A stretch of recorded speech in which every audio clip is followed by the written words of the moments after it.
Okay, good morning, everybody. Good morning.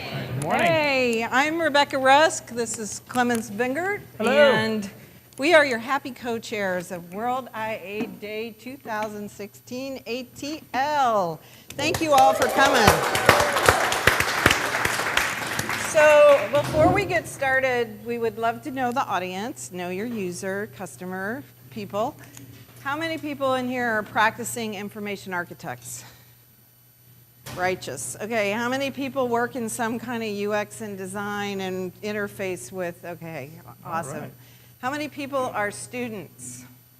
All right. All right, good. Well, thank Welcome. you all for coming. What we want to do just for a minute is talk about kind of the background about information architecture. You may not know the World WIAD Day. This is the 5th year, and the numbers have jumped. Atlanta is one of 57 cities or something like that that is actually doing one of the events.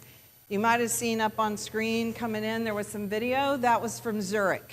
And so we also had up from London, and there are all kinds of different cities all over the world that are doing this today. So you guys are part of something that is a big global to-do. So the one thing about it that will give you some idea of some of the cities that are there, and you can also look at 2016 World WIAD Day, I think is the .org, and you can check that out. We are streaming this live, so I just want you to know that you could be filmed, you could be, you could be on that video, comments that you make. So if anybody has a problem with that, bye. No, I just Love you. love you, mean it. So anyway, we're part of a great big thing, and that's why we're going to archive this, so we'll be able to see this in future as well. This gives you more of an idea. It started in 2012 in 14 cities, and now it has grown tremendously. And it's all sponsored by the Information Architecture Institute, and that is a volunteer organization. So if you want to take a look at their website or you want to become a member, have a look at that. And then here is the video that they prepared. So this gives you a little bit more idea around IA. I think this audience pretty much knows this, but let's take a look.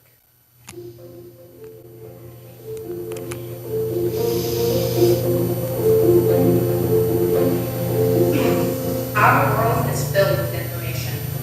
Whether it's figuring out what bank to use or bus to take, whether we're watching the local news at home or working in the studio on the latest app, information is pervasive and affects everyone's life.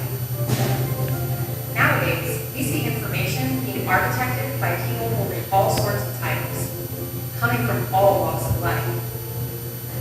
Information truly is everywhere, and there are architects everywhere. Thanks for joining World WIAD Day this year. We look forward to hearing your stories.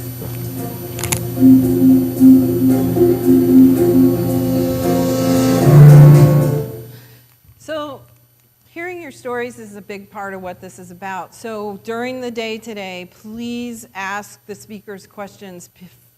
Feel free to make comments. We do have a board over there that we're doing a card sort on location. It's called the Future of IA. So if you have ideas about that or what you'd like to see, we really want you to fill that out. Also, you got a raffle card. We have some amazing stuff to give away. We have a full-on Axure license. We have a bunch of other software licenses. We have some books. We have everybody who's here today will get a piece of paper to leave with that gives you access to, I don't know, what is it, Marissa, like 15 things? It's like a lot of stuff. So make sure you fill that card out and enter the raffle. And then also, before you leave, make sure you get the other sheet. The raffle box is right there. She's pointing over there. And we will be doing the raffle at the end of the day, which is about 1:45. So let's get into the meat of it. What is IA? Everybody has a different definition. There's all kinds of ways that you can look at it. This is the what we got from the IAI, dedicated to bringing understanding and order to the chaos. And you all know with all the devices and all the proliferation of all the different apps and sites and, connected this and all that, you guys are at the forefront of making people understand that. So it's really, really important to the users and really, really important to the digital space. This is something that I borrowed from General Assembly, our wonderful host here today. That looks kind of complicated. Let's go like this. Let's connect to content, okay? That's what it's all about. I'm not giving you a cheat sheet for the thing on the raffle. What does IA mean to you? Don't use that, okay? Seriously? But if we can't, like when people ask me, what do you do? And if I say information architecture, they're like, what? Like they don't really understand, like where does that fit? So we're trying to, with this day and with this awareness, we're trying to really break down what is it that we do? We're connecting people to content because that's why they're there. At the end of the day, they're there for content. You want to add? Yeah, I think it's an excellent question. I look forward to seeing all those answers up on that board. Yeah, we want to see it. So if you think also in terms of user experience, right? A lot of people think that's one person. That's like one, or two people. Look at all those people. Look at the people that are really necessary to make this happen. Again, this is something that came from one of GA's decks. The research part is really important. The content strategy, absolutely. If you put something from A to Z, but the thing they're going to get to is Xfinity, and it's X, and they've got to go all the way through, that doesn't work. You have to organize it based on what makes sense for the content, but the context as well. The information architecture, right in there, right? Like, you're not going to buy curtains till you know the size of the window. You've got to have the structure in place. The interaction designer works right together. The visual designer, then the presentation layer on top. And of course, the developers, which are all, front-end developers and all of our friends. And the more of this that people work together, if one person is doing all of this, that's going to be really tough. And I know in some smaller companies that happens, but even in some bigger companies. So just kind of think about the framework of how the user experience pieces and roles go together. So now I'm going to plug our sponsors, which we love our sponsors. Everybody say yeah. So I want to say thank you to State Farm. State Farm is providing the lunch today, which is going to be delicious because it's from one of my favorite places called La Fruta, and it's going to be delicious. Sapient Nitro, they are our wonderful AV and streaming sponsor. We are streaming this live. Do we have anybody watching us? Have a few people? We just start, you're watching, okay, awesome.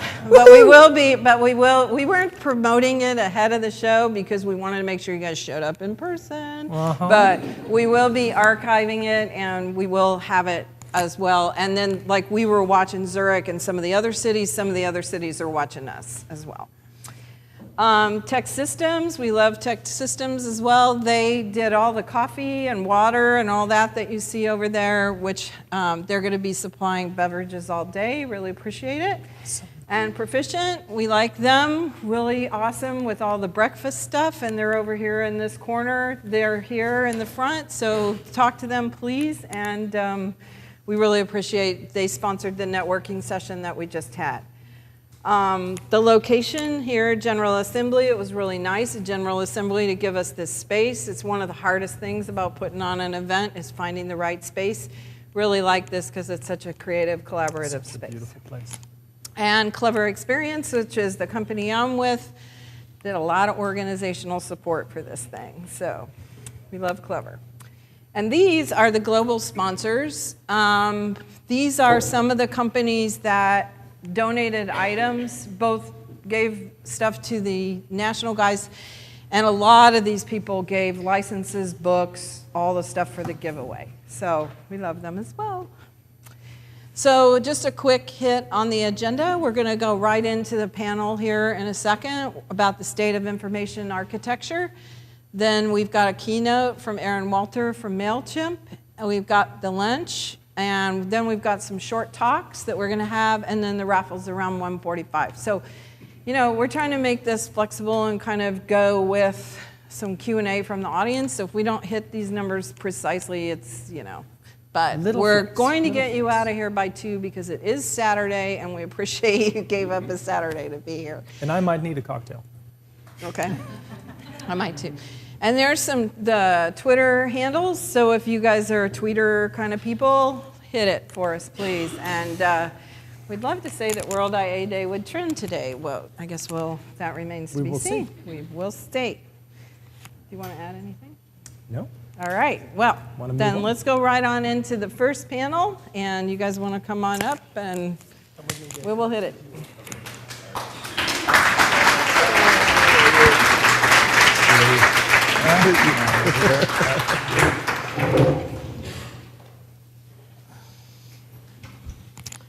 You got a mic? I do. Right on. I do. You do. We're getting Dick's mic. All right.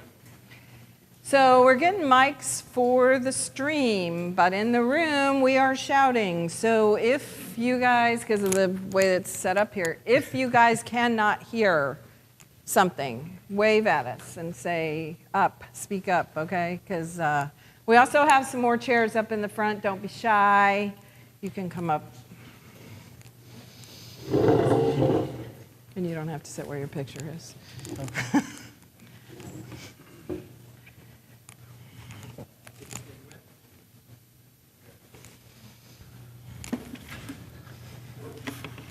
Okay, I'm going to give this to you. Whoops, because I just messed it up already. I think you're good. If you want to go back one, that's the... Okay.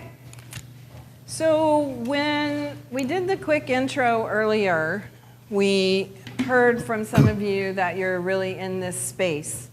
But part of what we want to do today is talk about a little bit about the future and kind of where the Southeast and Atlanta kind of fits into the, you know, kind of what is the state of IA. So that's really the topic. But like I said, if there are questions you guys want to ask, I'm going to open it up for Q&A in a little bit. I'm going to get through a few things first, but please make this interactive, okay? Don't feel like just because we're up here, we're the only ones that talk. So let's go down the list real quick. I've got Daryl Orritt next to me. He is the creative director of experience design at Sapient Nitro. He leads the user experience design team in the Atlanta office. Next to him, I've got Joe Guthrie, who is a digital experience architect with State Farm. He focuses on user experience vision and strategy across State Farm.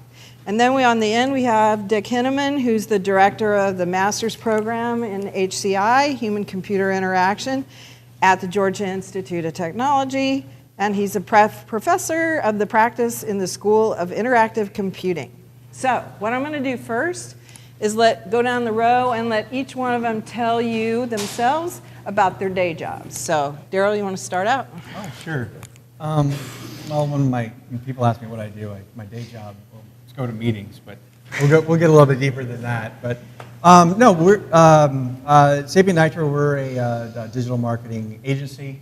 So my days are spent trying to help my clients handle their projects, and a lot of what we're doing today is really digitizing their businesses. And digital is where their growth is going to be coming from, and it's not just on their websites or in their applications. It's in their how they're doing their back office, what's going on in store, and what's going on. So it's all over the place now. So that's the high level of what we do. Nice. Joe? Like Rebecca said, I'm a digital experience architect for State Farm. And basically, my main responsibility and role is to try and make sure that the work that we do and the services that we provide to our customers make sense to them, that we provide them the information that they're looking for, and that our team, we have a really, really big team of like 100 people, and it's to make sure that our team has the right information that they need to do their job as well. Yeah, so day to day, I direct this program, master's program in HCI. Students come into the program through 4 different tracks, either interactive computing, psychology, industrial design, or digital media. So we have a pretty diverse group of students in there. Day to day, for example, yesterday I spent most of the day going through applications for students who want to join the program in the fall. I think it's relevant for this group because last year we had 340 applicants for HCI-related positions in the program. This year it jumped to over 100 to 444. So clearly this is a popular area right now, and we're looking to add about 50 students to the program in the fall. So how many do you accept usually? We'll accept about 100 of those About 100 of those. 450 or so. Wow. Okay. Other stuff I do day to day, make presentations, talk to people, and stare at the computer screen. My background is I'm a professor of the practice, which means I've been working in industry for my whole career until I returned to Georgia Tech about a year ago. So I worked at places like NCR, March 1st, IBM, Internet Security Systems, and most recently at AT&T, and mostly in management jobs of information architects or user research people. Cool. So Dick, as you see, let's have you segue off into this then. You said there's more people coming in. Why do you think that's happening? Like, what do you see in the market? Like, why is that there's more interest now? I think there's more recognition in the market of the importance of this area. And so that means there's more jobs available for people in the area. And so I think the people are gravitating to get training in the area so they can be effective in it. Okay. I think that's probably the main reason. Fortune magazine did a study this past year of the top graduate degrees in the world, I guess. And the MS in HCI, that's not just at our school, but any school that's offering this, came out as number 4 out of all possible master's degrees. So it's, I think there's a recognition, and that was based on both long-term salary potential, along with one of their metrics was job satisfaction of people who are doing this. So I think the data are out there that supports good reason to get training in this area and for careers in this area. Cool. And so Joe, you mentioned State Farm has done a huge investment here in Georgia in a big practice of UX. Can you explain kind of why you guys did that and why it expanded, or why you see that growth there, importance to the company? I think historically, State Farm relied on external agencies. Can you guys hear him? Okay. I'll speak up. Okay. I think historically, State Farm relied on external agencies for a lot of the digital work. And so the switch to bring that all internally and build an organization is really just to serve our customers better, because we learn the culture. Each company has different cultures, whether it's AT&T or State Farm or whatever it is. We all have different cultures, and the more you build from within your organization, the better sense of culture and collaboration and coordination that you get. I have a question. So why did State Farm move to Atlanta? Because this, it's both, you're gaining this function in State Farm, but you also moved from middle of cornfields in Illinois to here in Atlanta. So I think the goal was to diversify that staff in a lot of ways, right? It's harder to find people to build an organization and build it all in Bloomington. And so there are different hubs across the country now, and Atlanta is one. There's hubs in Texas and Arizona. And so it's just easier to bring people and find talent in Atlanta. Atlanta's a big city. We've got lots of startup communities and entrepreneurs, and Georgia Tech's here, and SCAD's down the road. We've got Art Institute here. So there's just a bigger talent pool to bring people in. Okay. And Daryl, how about you guys? I mean, CB Nitro has been around for a while. Have you seen more work that requires UX discipline and IA in particular? People, because I've been in, and I'm sure a lot of you guys have been in a situation where somebody wants to jump right to a comp You know, they really don't think the design comp. They really don't think what's underneath it. And then you go down a rat hole through, and there's too many clicks, but, oh, we've already built it, so it's too far. I mean, I'm not saying you guys do that. No, no, no, no, no. But I'm just saying, are you seeing more people that want to see the architecture side of it? Yeah, yeah. So, and our business has moved from traditionally, we were very big on the development side. And over the years, we've made commitment to the experience side. You know, early on, we purchased Studio Archetype, and that was a long. For those of you who remember that, I don't see a lot of people that probably Look, will. Yumi does. Yeah, that's right. So we, so it's been a long journey to get here, but yeah, we see this not only from our clients demanding it.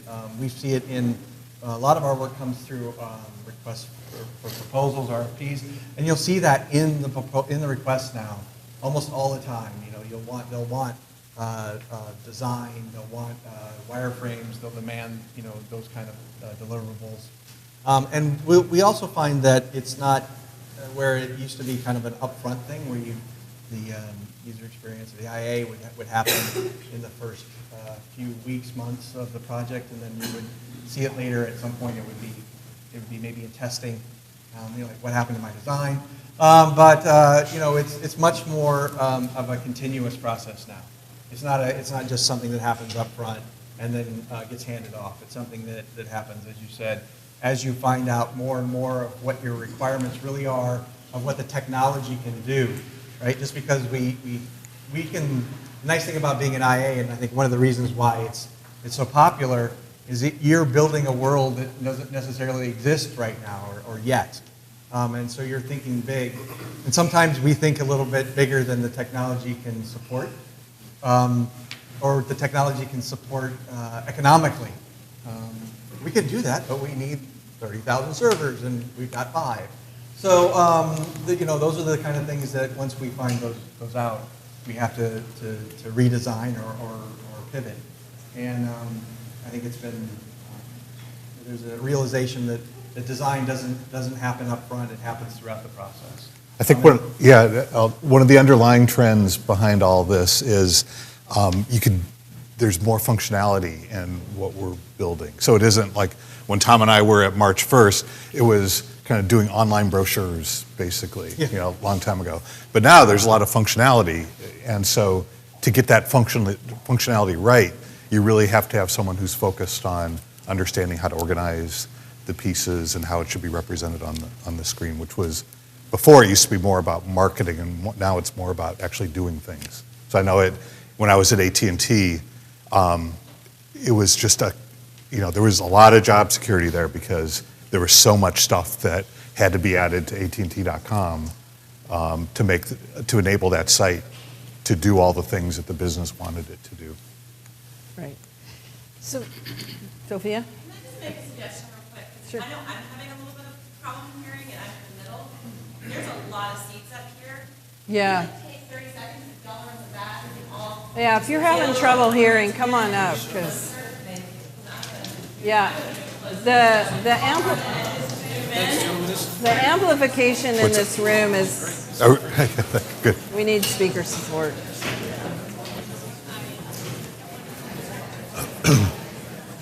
And feel free to hang out over here in this table too.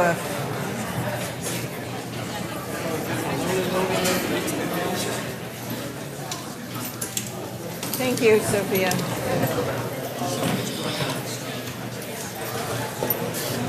There's also stools and stuff over here if anybody wants to be there, so. Okay. Good IA. Because I think I'm, yeah. I think I shout, but, and we could move closer to them too. Maybe just stand up a little too. I want to be able to see you guys. I'll lean.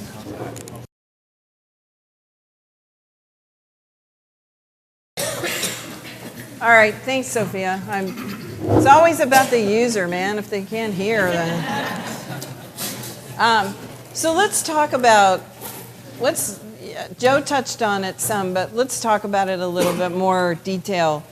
how do you feel like Atlanta and the Southeast is positioned in terms of talent around NIA? And I mean, we have a lot of great schools. Do you see the talent themselves, but also the jobs? I mean, is it a lot of junior jobs? Is it mid-level jobs? Where do you guys kind of look? How do you see that evolving? Do you want to start, Joe? Or? Since I recently went through a short job search, I've only been at State Farm for 4 months. I found that there was a really good cross-section of jobs. I was primarily looking at senior level jobs, and there were a lot of those available. And I think we've got more companies coming in to Atlanta, moving their headquarters to Atlanta or moving hubs to Atlanta because it's so easy for people to get in and out of town with Delta here, with the big airport. And so I don't see that really changing from a job availability. There's just a lot of jobs available.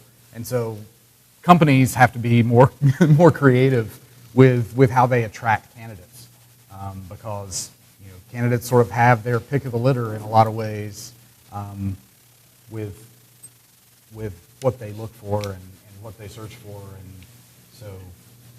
Yeah, I know there's probably a lot of people in the audience who wonder about the job situation, kind of where they're at, where they're going, because we've had the conversation, is this really a practice that you can grow, and I guess I'd like, maybe Dick, if you could take a whack at where do you see it in the corporation's kind of viewpoint? Is it, because sometimes you find IA in marketing, and sometimes you find it in tech, and sometimes you find it, in HR. I saw one company that had it in HR. So, I mean, like, where do you That was one of the things we talked about before, that like where IA is positioned and what exactly IAs do has a lot to do with the business context in which you're working.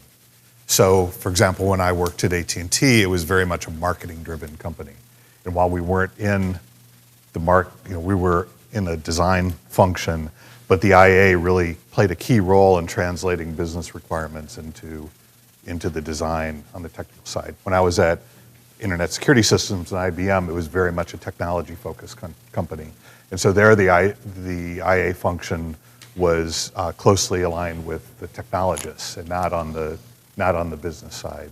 So I think that has a big piece to play in it. I think one of the things we said before, this isn't like people doing IA are electrical engineers, where you have a degree in electrical engineering and you have a defined kind of educational path about how you get there. People come into IA or user experience from a lot of different ways. I think that's what makes it a really rich, exciting field. And I think it also opens up a lot of opportunities from a career path standpoint, because people who are good at IA have a lot of other skills too. And so I've seen IAs go on into product management because of that alignment with on the business side. I've also seen them go into other more senior management positions in the design side. I think it used to be you would just see people with visual design expertise growing up the ranks in terms of becoming design director and so on. But I think that career path is more open to people with a IA background now as well. In terms of, we were talking earlier about number of jobs out there. So in my position, I get a lot of companies who will send me a job description saying, hey, can you circulate this among the students? And we're looking to hire in this area. And I get a lot of those. That's good. There's a ton of job opportunities. Well, another thing that comes to mind is the Atlanta market. And I think I've seen a lot more opportunities in the Atlanta market. We used to see students in our program, usually they would graduate and go to Silicon Valley or New York. And we're seeing more staying in the Atlanta area. That's great. Daryl, how do you see that? How do you see the evolution happening? Yeah, no, I mean, I'll take off on that a little bit. We actually have seen, there's a lot of, from my end, there's a lot of jobs in Atlanta. I know that because when I make offers, that person always has 2 or 3 other offers that they're dealing with. That's great for person looking, it's a challenge for us.